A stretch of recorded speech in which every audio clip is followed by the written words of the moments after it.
মানুষ মরণের পর 3 টুকরা কাপড়ের কাপড় লইয়া যায়, সেই শেষ সম্বলটা তুমি চুরি করে নাও রে যুবক, আর দুনিয়ায় কোনো কাজ পাও না। যুবক বলে, ইয়া রাসূলুল্লাহ, ইয়া হাবিবাল্লাহ, আমি ভুল করেছি, আমার আল্লাহ কি আমারে মাফ করে দিবে? আল্লাহর নবী বলে, যুবক তুমি তওবা করো, তওবা করলে আমার আল্লাহ মাফ করে দিবে। যুবক বলে, নবী গো নবী, আমি শুধু কাপড়ের কাপড় চুরি করি নাই, আমি শুধু কাপড়ের কাপড় চুরি করি নাই, ইয়া রাসূলুল্লাহ, ইয়া হাবিবাল্লাহ, এই অনেক দিন যাবত মক্কা মদিনায় কোনো মানুষ মরে না, আমিও কাপড়ের কাপড় চুরি করতে পারি না। খবর পাইলাম একটা রূপসী মহিলা মারা গেছে, আমি তার জানাজায় শরীক হলাম, কাফন দাফন হলো, রাতের অপেক্ষায় বসে রইলাম। রাত্র যখন নির্জন হয়ে গেল, সব মানুষ যখন বাড়ির দিকে চলে গেছে, ইয়া রাসূলুল্লাহ, ইয়া হাবিবাল্লাহ, আমি আস্তে আস্তে করে গোরস্থানে গেলাম, গোরস্থানের মাটিগুলো সরাইলাম, কবরের মাটিগুলো সরাইলাম। আল্লাহর নবীজি ডাক দে বলে, আয়েশা রে, নামাজ হয়েছে কি না? নামাজের জামাত, এদিকে মুসলমান জামাত হয়েছে কি না, আযান হয়েছে কি না? নবী একবার নয় দুবার নয় কয়েকবার জিগায়। নবী অসুস্থ, বারবার নবীজি অসুস্থ হয়ে যায়, একবার সুস্থ হয় আবার অসুস্থ হয়ে যায়। নবীজি বারবার আয়েশাকে জিগায়, আম্মা জান আয়েশাকে, আয়েশা রে, সালাত জামাতে নামাজ হয়েছে কিনা, নামাজ হয়েছে কিনা? আমার ভাইরা, আমার বন্ধুরা, আমার এদিকে সাহাবীরা সময়, অনেক সময় যখন পার হয়ে গেল, হযরত আবু বকর সিদ্দিক রাদিয়াল্লাহু তাআলা আনহু মসজিদে নামাজের ইমামতি করতে লাগলেন। এমন সময় নবীজি বললেন, আয়েশা রে, আমার মাথাটা একটু উঁচু করে ধরো। নবীজির মাথা মোবারক আম্মা জান আয়েশা উঁচু করে ধরলেন। নবীজি দেখে তাকায়া তাকায়া মুসল্লিরা দাঁড়াইছে, আর হযরত আবু বকর সিদ্দিক রাদিয়াল্লাহু তাআলা আনহু ওই জামাতের ইমামতি করে। জোরে বলেন মারহাবা। আল্লাহর নবীর চোখ দিয়া দর দর করে পানি ছেড়ে দিছে রে। আম্মা জান আয়েশা বুঝতে পারে নাই, আম্মা জান আয়েশা চিন্তা করে, আজকে আমার স্বামী চোখের পানি ছাড়ার পিছনে কারণ কি? কারণ একে তো হলো আমার আব্বা জান ইমামতি করে, আমার আর বুঝতে বাকি নাই, আমার নবী দুনিয়ার মধ্যে আর বেশিক্ষণ থাকবে না, নবীজি দুনিয়া থেকে চলে যাবে। যেহেতু ইমাম পরিবর্তন হয়েছে, আজকে মসজিদের ইমামতি করেন আমার আব্বা জান, যেহেতু ইমামতি দাঁড়াইছে, যেহেতু আমার নবী মনে হয় আমার নবী জিত ইমাম পরিবর্তন করেছে, তার মানে আমার স্বামী আর বেশিক্ষণ দুনিয়ার মধ্যে নাই। নবীজির প্রেমে পড়িয়া মাজান কাঁদতে লাগলেন। দ্বিতীয় নবীর চোখের পানি দেখিয়া চিন্তা করলেন, মনে হয় আমার আব্বা জান ইমামতি করছে, মনে হয় এর জন্য আমার স্বামী কাঁদছে।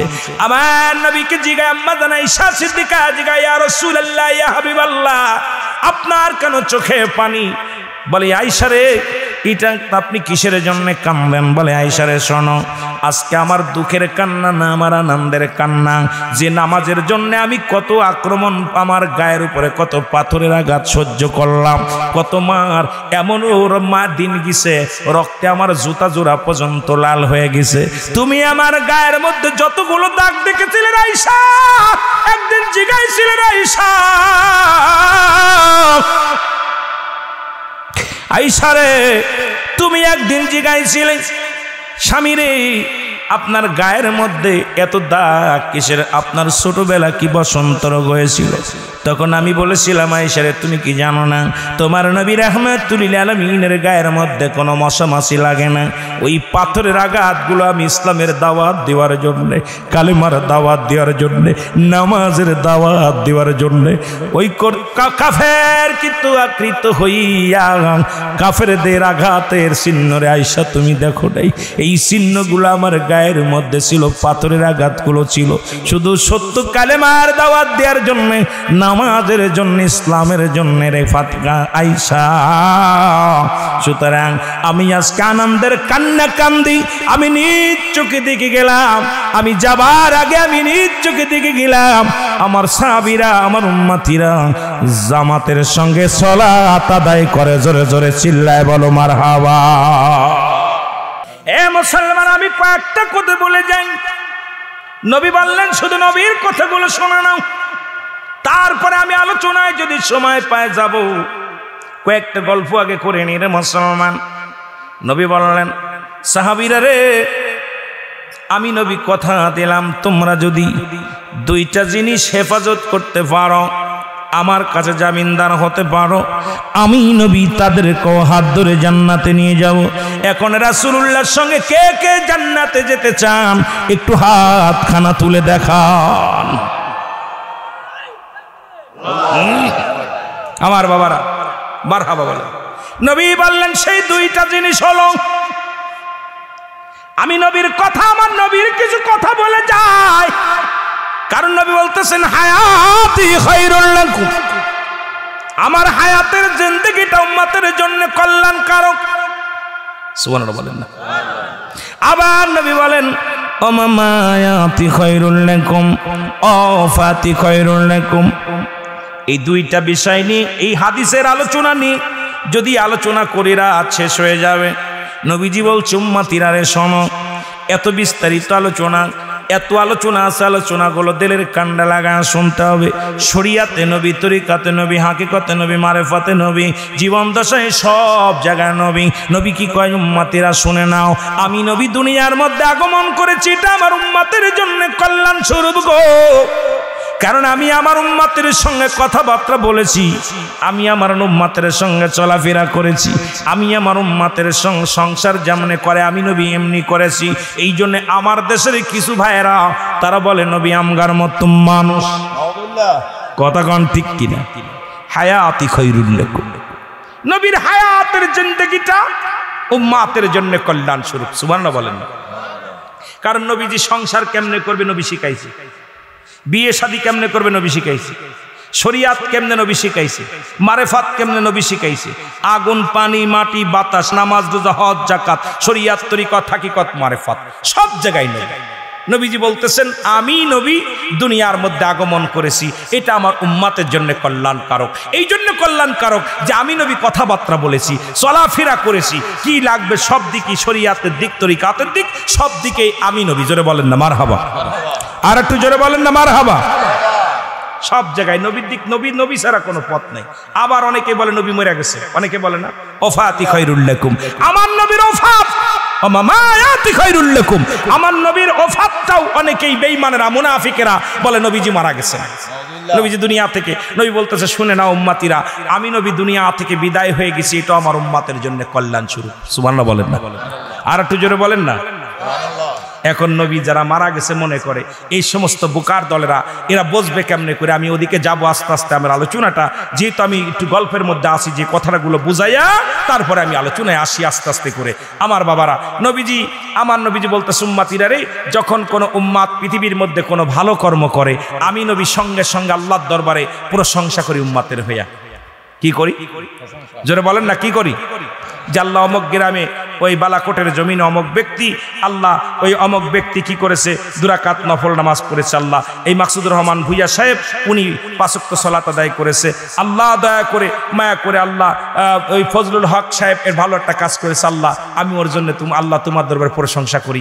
আবার কোনো উম্মাদ যদি গুনাহের কাজ করে, নবীজি ডাকতে বলে আল্লাহ ওই অমক গ্রামে বালাকোটের জমিনে খায়রুল ইসলাম সাহেব আল্লাহ একটা অন্যায় করেছে, আমি ওনার তরফ থেকে ক্ষমা চাইতেছি, মাফ চাইতেছি, আল্লাহরে মাফ করে দাও। জোরে বলেন না মারহাবা? আরো জোরে বলা যাবে না মারহাবা? আস্তে কইবেন না জোরে কইবেন? তাহলে সেই নবীজির পক্ষে থাকার দরকার আছে কি?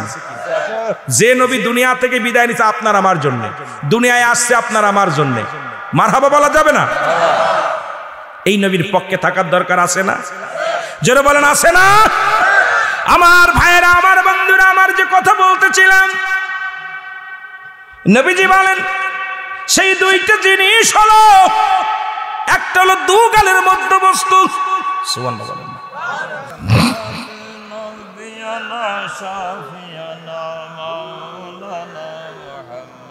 আল্লাহুম্মা সাল্লি আলা সাইয়্যিদিনা আর নবিয়িনা শাফিয়ানা। আদম যখন মাটি পানি মোর নবীজি খোদা রাসূল তার উপরে পড়েন দুরুদ, তার উপরে পড়েন দুরুদ। আল্লাহ ফেরেশতা কুল আল্লাহুম্মা সাল্লি আলা আর নবিয়িনা শাফিয়ানা। এ দুনিয়ার মুসলমান, বাংলাদেশে কি ওয়াজ করব? রাহমাতুল লিল আলামিন নবীর কাছে একজন যুবক আসলেন। যুবককে যে ডাকতে বলি, ইয়া রাসূলুল্লাহ, ইয়া হাবিবাল্লাহ, নবী গো,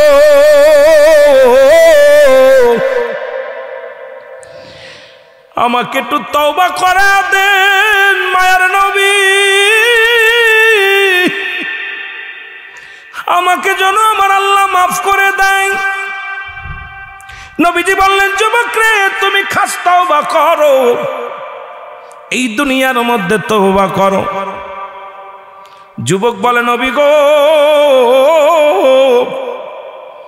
আমার মন বলে আমি তওবা করলে আমার গুনাহ মাফ হবে না, আমি এত বড় পাপী, আমি এত বড় গুনাহগার, আমার মন বলে আমার গুনাহ মাফ হবে না। নবীজি বললেন, যুবক রে, তুমি তওবা করো, তওবাকারীর আল্লাহ গুনাহ মাফ করে দেয়, তওবাকারীকে ভালোবাসে। যুবক বলে, নবী গো, আমি এত বড় অপরাধী, আমি এত বড় গুনাহগার, আমার বাবার আমি এই কথাটা বলি, যারা ফেসবুক চালান, ফেসবুক খুললেই দেখা যায় জিনা ব্যভিচার, ফেসবুক খুললেই দেখা যায় অবৈধ সম্পর্ক। বড্ড কষ্ট হয় তখনই, যে দেশে 90% মুসলমান, যে দেশে ও মুসলমান এত আল্লাহর ওলিগণ আগমন করলেন, সেই দেশের মধ্যে এত জিনা ব্যভিচার, এত জুলুম কোনোভাবেই মেনে নেওয়া যায় না। জোরে স্টার ফেসবুক স্টার দিলেই দেখা যায় অমুক জায়গা, অমুক জায়গা, তমুক জায়গা, তমুক জায়গা, খালি খালি ধর্ষণ মামলা, খালি রেপ, খালি কি অবস্থা। এই জন্য কথাটা আমি বলে তারপরে আলোচনায় যাই, একটু যুবকদের জন্য কথাগুলো বলে যাই। যুবক ভাইরা আমার, বন্ধুরা, নবীজি ডাকতে বলেন, যুবক রে, তুমি এমন কি অপরাধ করেছো, এমন কি অন্যায় করেছো? যুবক বলে, ইয়া রাসূলুল্লাহ, ইয়া হাবিবাল্লাহ, আমি এত বড় পাপী, আমি এত বড় গুনাহগার, আমার গুনাহ কি আল্লাহ মাফ করবে? নবীজি বললেন, যুবক রে, তুমি এত কি অপরাধ করেছো, একবার বলো। বলে, নবী গো, আপনি কি জানেন না মক্কা মদিনায়, মক্কা মদিনার কবর গোরস্থানে কাপড়ের কাপড় চুরি হতো? কথাটা একটু বোঝানোর জন্য ভালো করে বলে যায়, আর বাংলাদেশের ইতিহাসটা বোঝানোর জন্য আমি আপনাদেরকে কথাটা বলে যাই। বলি, ইয়া রাসূলুল্লাহ, ইয়া হাবিবাল্লাহ, মক্কা মদিনায় গোরস্থানের মধ্যে যত পাপ হতো নবী গো, কাপড়ের কাপড় চুরি হতো, আপনি শুনেছেননি? নবী বলে, হ্যাঁ। বলে, নবী গো, ওই কাপড়ের কাপড়গুলো আমি যুবক চুরি করতাম। মানুষ যখন মারা যেত, গতকালকের নিউজও দেখলাম, মুসলমান শুনে নাও, মরা মানুষগুলো কবর থেকে উঠে রান্না করে খাওয়াইতেছে। শুধু তাই নয়, কোথায় আমাদের গাইবান্ধার জমিনে নরখাদক পাওয়া গেছে, গোরস্থান থেকে, গোরস্থানে মাটি দিয়ে রাত্রেবেলা দেখতে গেছে কবর শিয়ালে খসে কিনা, যা দেখে দুইটা নরখাদক কবর থেকে লাশ উত্তোলন করে মরা মানুষের গোস্ত ছিঁড়ে ছিঁড়ে মানুষ হয়ে খাচ্ছে। তার মানে আর বুঝতে বাকি নাই কিয়ামতের আলামতগুলো আমাদের মাঝে হাজির হয়ে গেছে। জোরে বলেন ঠিক কিনা?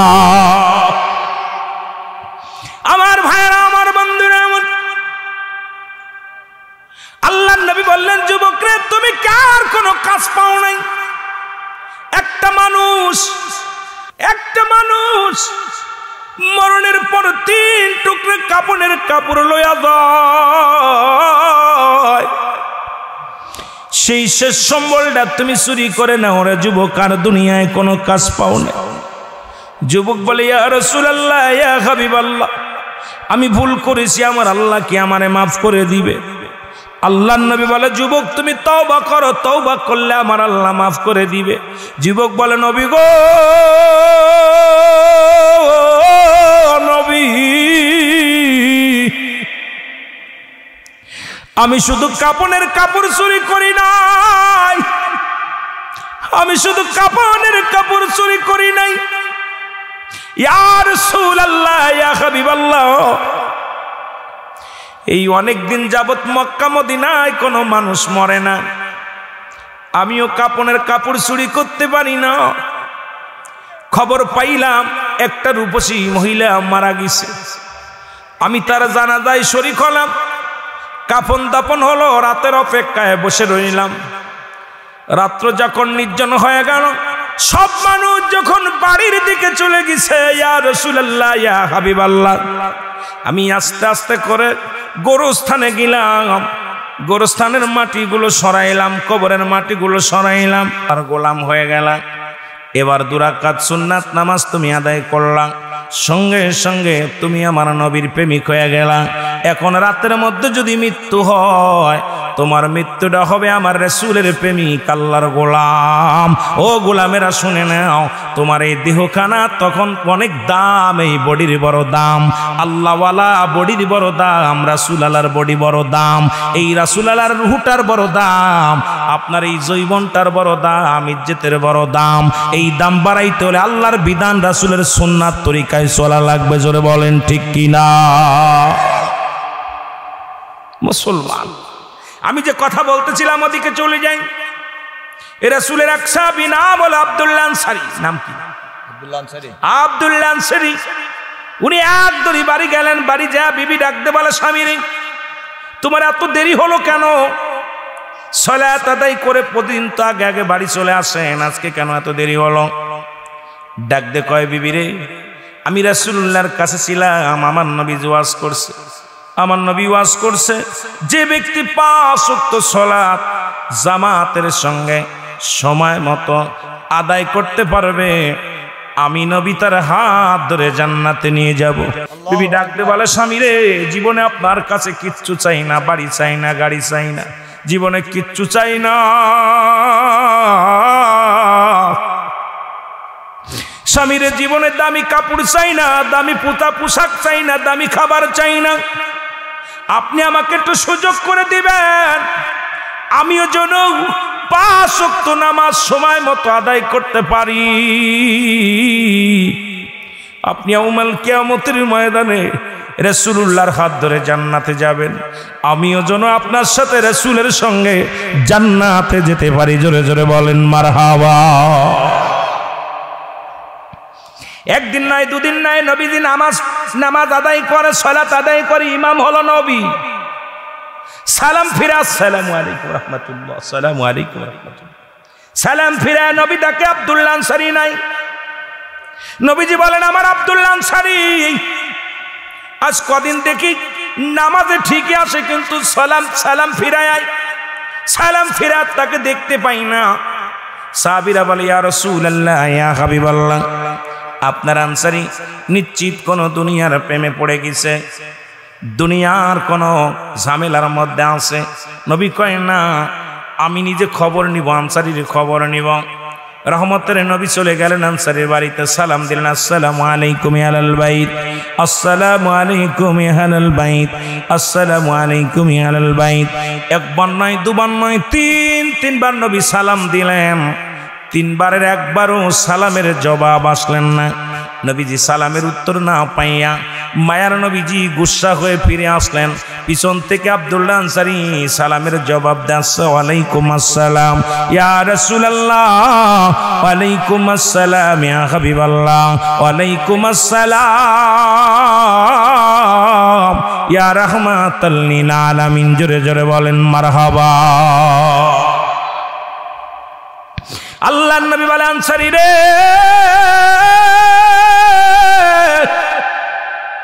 আমি 3 বার সালাম দিয়েছিলাম, তুমি 3 বারই সালামের জবাব দিলাম। তার মানে আর বুঝতে বাকি নাই রে আনসারী, তুমি সালাম শুনেছিলা, উত্তর দাও নাই। বলে ইয়া রাসূলুল্লাহ, ইয়া হাবিবাল্লাহ, আমি কেন সালামের জবাব দিই নাই, কেন উত্তর আমি আপনাকে দিতে পারবো না, জবাব আমি দিতে পারবো না। ইয়া রাসূলুল্লাহ, ইয়া হাবিবাল্লাহ, নবী গো,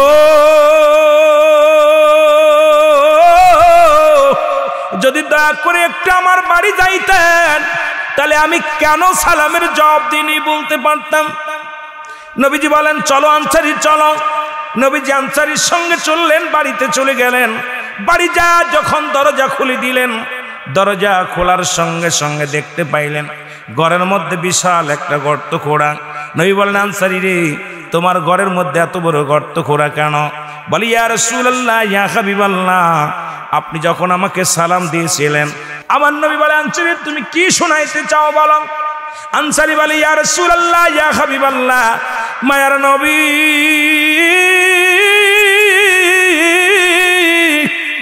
আপনি যেদিন ওয়াজ করলেন যে ব্যক্তি 5 ওয়াক্ত সালাত নামাজ জামাতের সঙ্গে সময় মতো মতো আদায় করতে পারবে, আল্লাহ নবী আপনি তার হাত ধরে জান্নাতে নিয়ে যাবেন। এই ওয়াজটা আমি বাড়ি এসে কই, বাড়ি এসে যখন ওয়াজটা করলাম, ইয়া রাসূলুল্লাহ, ইয়া হাবিবাল্লাহ, আমার বিবি আমার পায়ের মধ্যে পড়ে ডাকতে বলতে, স্বামী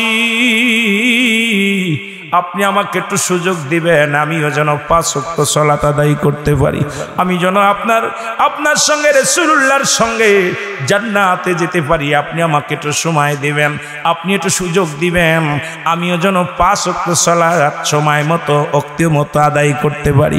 আল্লাহর নবী আমাদের স্বামী স্ত্রী মিলে একখানা কাপড়, ইয়া রাসূলুল্লাহ, ইয়া হাবিবাল্লাহ, যখন মসজিদে আজান পড়ে যায়, কারণ এক কাপড়ে আমরা দুজন নামাজ পড়ি, ইয়া রাসূলুল্লাহ, ইয়া হাবিবাল্লাহ, আমার নবী চোখের পানি ছেড়ে ডাকতে বলে আনসারী রে,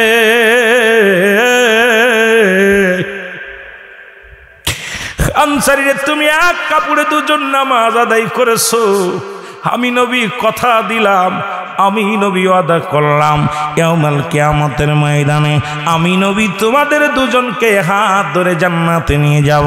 জোরে জোরে চিল্লায় বলা যাবে না মারহাবা।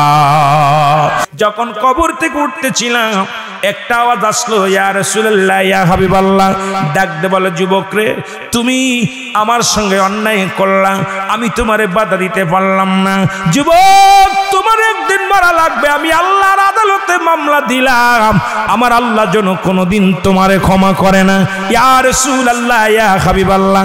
এরপরে আমি বাড়িতে গেলাম, বাড়ি যে ঘুমাইতে পারি না, বারবার ওই আওয়াজটা আমার কানে আসে, বারবার আমার কানে আসে, যুবক রে, তুমি আমার সনে অন্যায় করলা, আমি অসহায়, তোমাকে আমি বাধা দিতে পারলাম না, কিন্তু তুমি আমার সনে অন্যায় করলে তোমার একদিন মরা লাগবে, আমি আল্লাহর আদালতে মামলা দিলাম, আমার আল্লাহ তোমারে কোনোদিন ক্ষমা করবে না। জোরে জোরে চিল্লায় বলা যাবে না আল্লাহু আকবার। নবীজি বললেন দূর হয়ে যাও যুবক।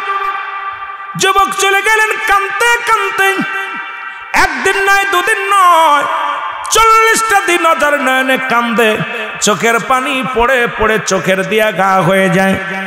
যুবক কাঁদতে কাঁদতে অবশেষে মাপ পাইলেন, রাসূলুল্লাহর কদমের মধ্যে আসলেন, নবীজিকে বললেন ইয়া রাসূলুল্লাহ, ইয়া হাবিবাল্লাহ, আপনার কদম থেকে যদি বিতাড়িত করে দেন, কোথাও আমি জায়গা পাবো না, ইয়া রাসূলুল্লাহ, ইয়া হাবিবাল্লাহ, আপনি আমাকে মাফ করে দেন। এই 40টা দিন কোনো খানা খায় নাই, শুধু মাটির মধ্যে পড়িয়া চোখের পানি ছেড়ে অজার নয়নে কেঁদেছে, আমার আল্লাহ তারে মাফ করে দিছে রাসূলের খাতিরে মুসলমান।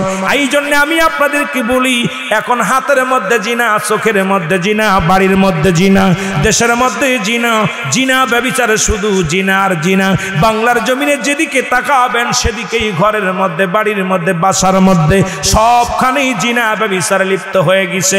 আমার ভাইয়েরা, এখান থেকে ঈমান নিয়ে কবরে যেতে পারবো আমার বিশ্বাস হয় না, আল্লাহ যদি দয়া করে, তাছাড়া আল্লাহর দয়া ছাড়া কোনো বান্দার বাঁচার মতো গতি নাই।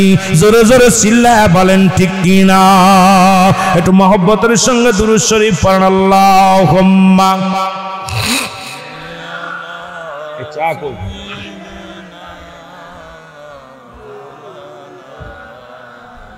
ওয়ালা আলি সাইয়্যিদিনা।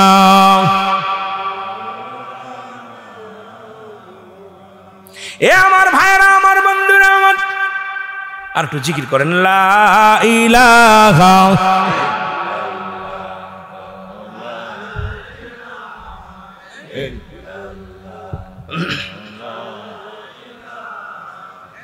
এই আমার মরণ আসিবে কখন কেউ তো জানি না, আমার মরণ আসিবে কখন। এই আমি চলে যাব, আমায় তোমরা ভুইলা যাও না, আমি চলে যাব, আমার মরণ আসিবে কখন কেউ তো জানি না, আমার মরণ আসিবে কখন। টাকা পয়সা দালান কোটা জাগা করেছি, সব কিছু ফেলাইয়া আজি একাই চলেছি রে আমি, সব কিছু ফেলাইয়া আজি একাই চলেছি। আমি যাবার কালেও ভেবে দেখি আমার কেহ নাই, আমি যাবার কালেও ভেবে দেখি আমার মরণ আসিবে কখন কেউ তো জানি না, আমার মরণ আসিবে কখন। এ দুনিয়ার মুসলমান,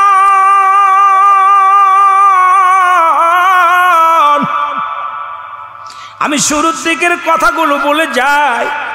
পৃথিবীর মধ্যে আসার সিরিয়াল আছে, যার কোনো সিরিয়াল নাই। দেখা যায় মুসলমান, বলতেছিলাম দুইটা টাইমে মরণ, একটা হলো রাতের বেলা, একটা হলো দিনের বেলা। কুল্লু নাফসিন যায়কাতুল মাউত। আল্লাহু আকবার বলেন না।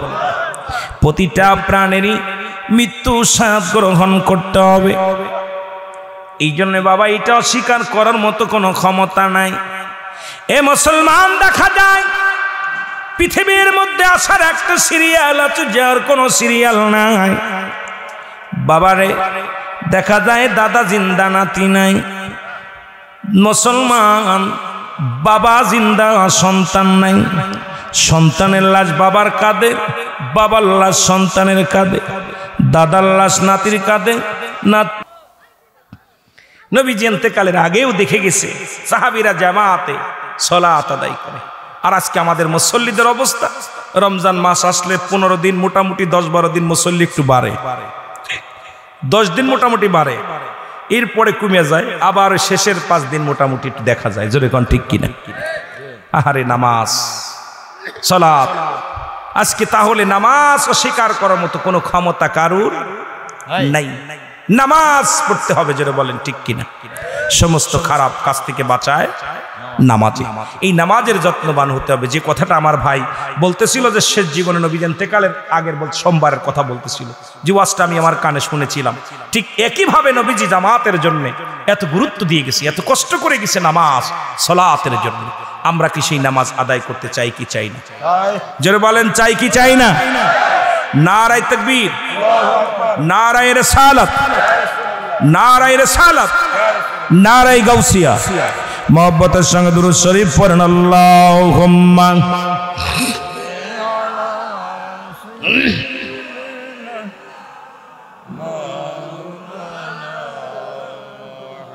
ওয়ালা আলি সাইয়্যিদিনা।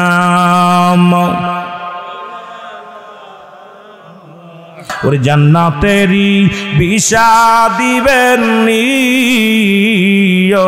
নবীজি, জান্নাতেরি বিশা পাবনি। বলেন জান্নাতেরি বিশা পাব নবীজি, জান্নাতেরি। এরে পাসপোর্ট জমা দিলাম, এ জলসায় যাব আমরা মদিনায়।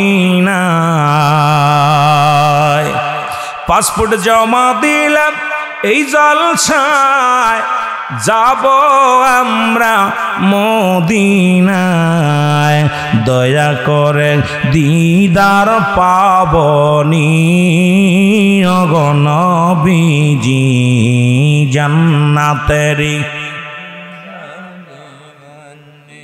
আস্তে আস্তে আলোচনায় ডুব দেন না জোরে। আরে জান্নাতেরি বিষা পাবনি ওগো নবীজি জান্নাতেরি। ও নবী ও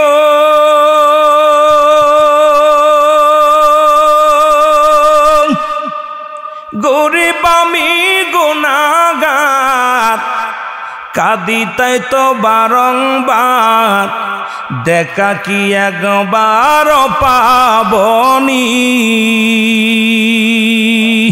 ওগো থাকতে যদি নাহি পায়, মইরা গেলে কি উপায়, বলেন থাকতে যদি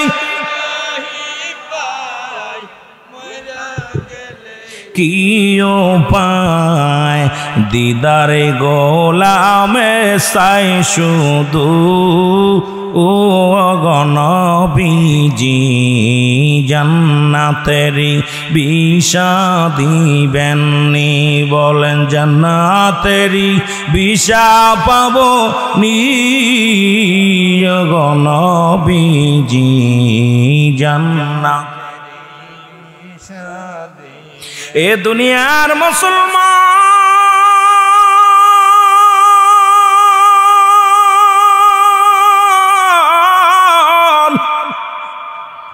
আমি যে কথা বলতেছিলাম, আজকে বাংলার জমিনে, এই বালাকোটের জমিনে এমন কোন গরিব নাই রে যার এক টুকরা কাপড় আছে, যে ফকির তার 5 থেকে 6 টুকরা কাপড়।